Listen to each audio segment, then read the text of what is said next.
Hi, Patricia Worby Lockdown Gardener here.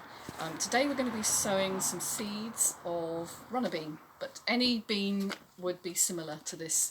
So first of all, obviously get your beans out. I've got a few here. You'll notice they're sort of a nice beanie shape, and there's a little scar on the top that wants to go upright if you can, but it doesn't really matter. You just place them in your pot in some nice fresh compost. Don't use garden soil.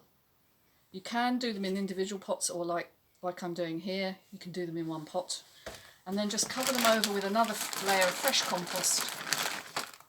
Just a few inches will do, to within about an inch or two of the top of the pot. You don't want to go too full. And then when you finish doing that, you can give them a nice water just to make sure that the compost settles in around the seed, and within a few days you'll start to see little shoots coming up, and then you can pop them on. Okay, happy gardening!